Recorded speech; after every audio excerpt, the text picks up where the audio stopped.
ಕಡಾಯಿಯಲ್ಲಿ ನೀರು ಬಿಸಿ ಮಾಡಲಿಕ್ಕೆ ಇಟ್ಟಿದ್ದೇನೆ. ಅದರಲ್ಲಿ ಒಂದು ನೀರುಳ್ಳಿಯನ್ನು ನಾನು ಹಾಕ್ತಿದ್ದೇನೆ. 25 ಗೇರು ಬೀಜ ಭಾಗ ಮಾಡಿ ಹಾಕ್ತಿದ್ದೇನೆ. ಇದು ಒಳ್ಳೆ ಕುದಿ ಬಂದ ನಂತರ ನಾವು ಮಿಕ್ಸಿ ಜಾರಲ್ಲಿ ಹಾಕಿ ಒಳ್ಳೆ ಪೇಸ್ಟ್ ಮಾಡ್ಲಿಕ್ಕೆ ಉಂಟು, ನೈಸ್ ಪೇಸ್ಟ್ ಮಾಡ್ಲಿಕ್ಕೆ ಉಂಟು. ಇದನ್ನು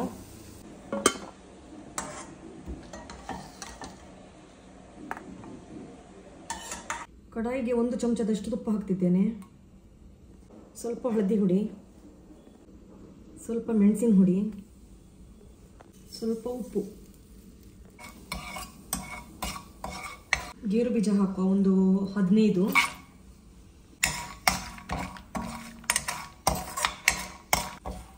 ಇಷ್ಟಾದರೆ ಸಾಕು, ತೆಗೆಯುವ. ಪನ್ನೀರ್ ಹಾಕುವ.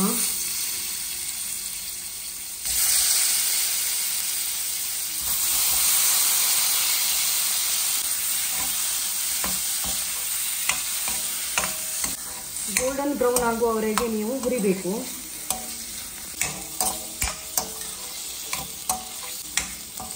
ಇಷ್ಟಾದರೆ ಸಾಕು, ತೆಗೆಯುವ. ಇಷ್ಟಾದರೆ ಸಾಕು.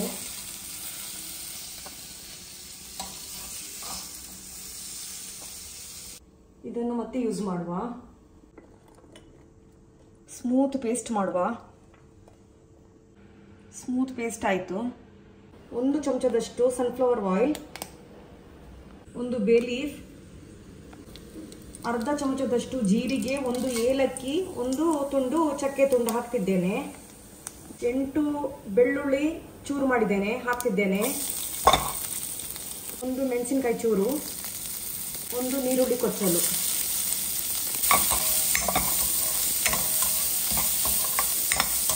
ನೀರುಳ್ಳಿಯ ಹಸಿ ವಾಸನೆ ಹೋಗಬೇಕು.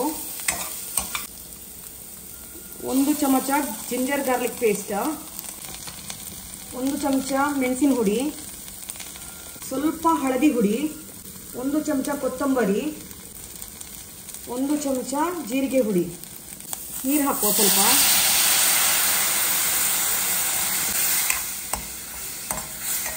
ಆಗ ನಾನು 1 ಚಮಚ ಕೊತ್ತಂಬರಿ ಹೇಳಿದ್ದೆ, ಅದು ಕೊತ್ತಂಬರಿ ಹುಡಿ ಆಗಬೇಕು. ಸ್ವಲ್ಪ ಉಪ್ಪು ಹಾಕುವ. 1 ದೊಡ್ಡ ಟೊಮೆಟೊ ಕೊಚ್ಚಲು.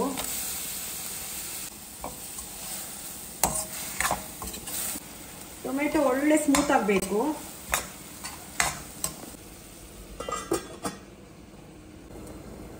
ನೋಡುವ.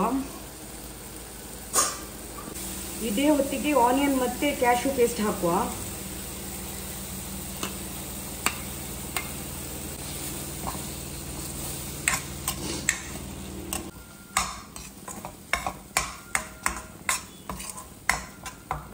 ಸ್ವಲ್ಪ ನೀರು ಹಾಕಿ ಹದ ಮಾಡುವ. ಈಗ ಫ್ರೈ ಮಾಡಿದ ಪನ್ನೀರ್ ಮತ್ತೆ ಕ್ಯಾಶ್ಯೂ ಹಾಕುವ. ಚೆನ್ನಾಗಿ ಮಿಕ್ಸ್ ಮಾಡುವ. ಒಮ್ಮೆ ಕಸೂರಿ ಮೇಥಿ ಹಾಕ್ತಿದ್ದೇನೆ.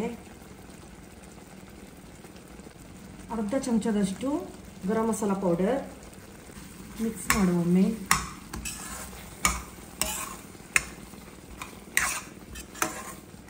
ಸ್ವಲ್ಪ ಬಟರ್ ಹಾಕುವ. ಸ್ವಲ್ಪ ಕೊತ್ತಂಬರಿ ಸೊಪ್ಪು. ನಮ್ಮ ಪನ್ನೀರ್ ಕಾಜು ಮಸಾಲ ತಿನ್ನಲಿಕ್ಕೆ ರೆಡಿಯಾಗಿದೆ.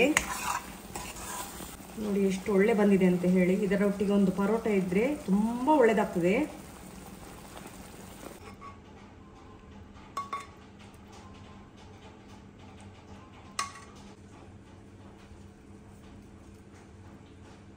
ನಮ್ಮ ಕಾಜು ಪನ್ನೀರ್ ಮಸಾಲ ರೆಡಿಯಾಗಿದೆ. ಇನ್ನು ಪರೋಟದೊಟ್ಟಿಗೆ ನಾನು ಸರ್ವ್ ಮಾಡ್ತೀನಿ.